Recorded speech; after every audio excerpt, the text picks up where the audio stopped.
Há um tempo atrás, só de imaginar as palavras espiritualidade e processo terapêutico na mesma frase, eu já bloqueava. Mas hoje, com a experiência, eu vejo que não tem muito como dissociar uma coisa da outra. E eu vou explicar por quê. Valendo que, para quem não sabe, eu sou terapeuta transpessoal.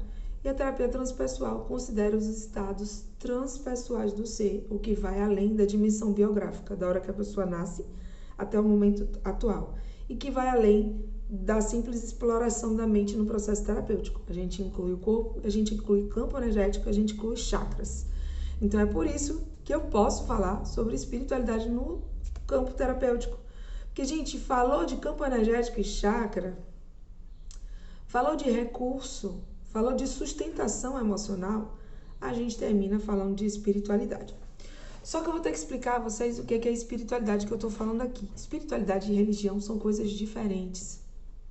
Espiritualidade é a função do ser humano de exercitar o seu contato com a essência energética maior que criou todas as coisas. Essa visão do espírito, da essência, da energia que está por detrás de tudo e do próprio ser. Religião é uma instituição. Na minha definição, e depois vocês vão ver a definição do dicionário, porque hoje eu tô dessas, tá? Tô fluindo aqui, menstruando, em plena lua nova, então me deixo com as minhas definições. Na minha definição, religião é instituição. Ela é a metodologia que um determinado grupo de pessoas sistematizou para exercer a sua espiritualidade. Então, religião e espiritualidade são coisas diferentes. Espiritualidade é o próprio fluir do ser em relação com a essência de todas as coisas. Religião é um sistema desenvolvido pela humanidade para fazer o exercício da sua espiritualidade. Beleza? Então, eu não estou falando de religião hoje, mas eu estou falando sim de espiritualidade.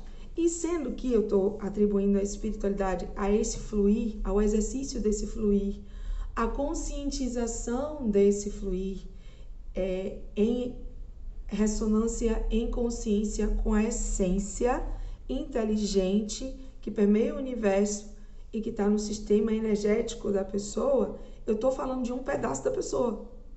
Estou falando do próprio ser humano. Eu não estou falando de uma coisa que vem de fora, um espírito que vem de fora. Não, eu estou falando dessa pessoa. E essa pessoa tem uma forma muito particular de fazer a energia dos chakras dela fluírem. E eu trabalho com desbloqueio dos chakras. Porque cada chakra está associado a um tema da vida da pessoa. Então a pessoa chega, Juliana, eu tô com problema de concentrar riqueza, eu ganho muito dinheiro, mas eu não consigo juntar. Eu vou olhar, tem chakra para isso.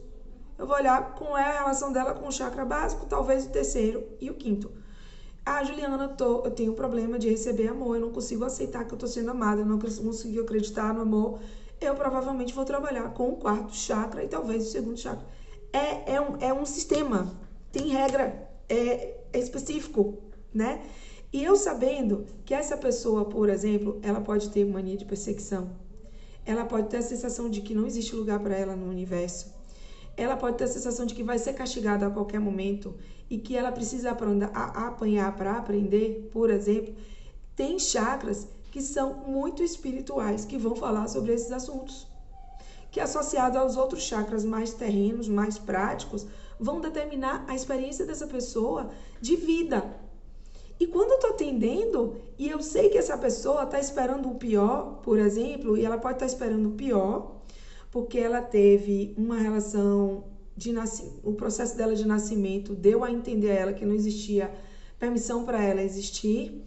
Ela pode ter pais muito autoritários ou arbitrários no processo educacional, agressivos, quando era muito pequena, bebezinho mesmo, e a primeira imagem dela construída de Deus e de autoridade veio através dessa experiência com esses pais, mas que formou uma crença sobre o que é Deus e como o que é o fluir do universo, que impede ela de se abrir para a vida.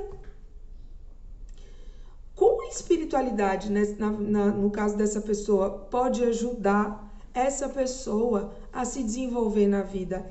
Ela pode ajudar a ressignificar a relação com os pais, pode ajudar a ressignificar a relação dela com a vida.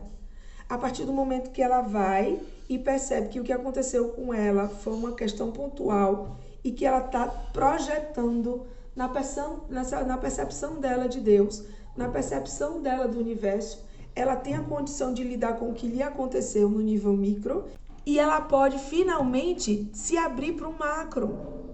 Então, sentimentos e pensamentos e crenças de pessoas que trabalham bem, de uma maneira saudável, a sua espiritualidade. Eu pertenço ao planeta Terra. Eu posso me abrir. Coisas boas acontecem todos os dias. Eu tenho grandes ideias que revolucionam o mundo. A vida faz sentido e eu faço sentido na vida. Eu recebo apoio, o suporte sempre vem para mim. São algumas crenças que quando a gente trabalha bem a nossa espiritualidade, a gente pode desenvolver. Ju, e o que é trabalhar bem a espiritualidade? Porque existem religiões que trabalham a espiritualidade de uma maneira muito persecutória, de uma maneira muito voltada para o castigo. Aí, B, eu como terapeuta, eu como mentora, eu preciso te dizer, você precisa de uma religião que faça você se sentir bem. O que é se sentir bem? É só você ser egoísta e tacar o F para tudo? Não. Uma pessoa está se sentindo bem quando ela é produtiva, quando ela é saudável, fisicamente, inclusive financeiramente, quando ela é feliz, quando ela consegue se relacionar de maneira saudável com as outras pessoas e com o mundo. Ela sente que ela participa no planeta de uma maneira colaborativa e ela sente que o planeta colabora com ela. Isso é saúde espiritual, inclusive, porque isso fala de ecologia, isso fala de energia, isso fala de solidariedade e fala de caridade equilibrada. Olha quanta coisa importante para o desenvolvimento humano. E a pessoa que ela tem equilíbrio nesses pontos, ela se sente muito maravilhosa. Ela sabe que ela é maravilhosa. E ela tem uma autoestima alta. Ela tem um ego forte no sentido de um bom mediador mental para as relações dela entre espírito, corpo, matéria, sociedade. Então ela é saudável. Ela é saudável física, mental, espiritualmente. Se você está numa religião que faz você pensar que Deus está te perseguindo o tempo inteiro, que Deus vai te condenar a qualquer instante, você está construindo crise de ansiedade.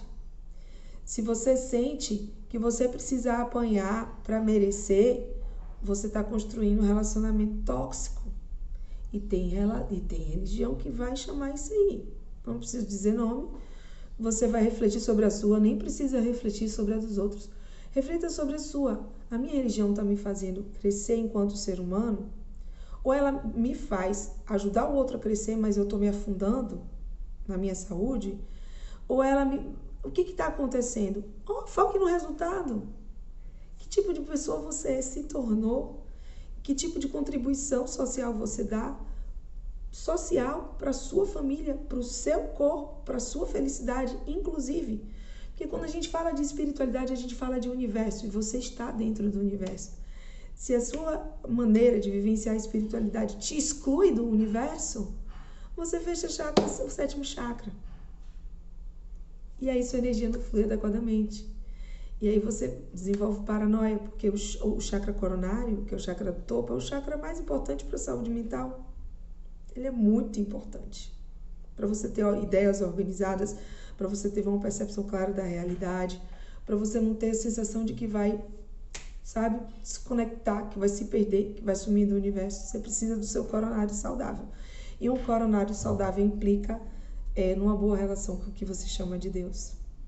Tá bom? Conta para aquela amiga que tá ficando doida por causa de espiritualidade, e conta para aquela amiga que tá começando a se abrir. Não precisa contar para amiga ateia, não, porque ela tá bem como ela tá e a gente tem que valorizar a saúde de cada um. Mas se tem uma amiga que tá com aquele florescer e tá dizendo assim, nossa, ou uma amiga terapeuta que tá começando a incluir técnicas holísticas agora, compartilha esse vídeo pra gente esclarecer mais pessoas, tá bom? Um beijão e até a próxima.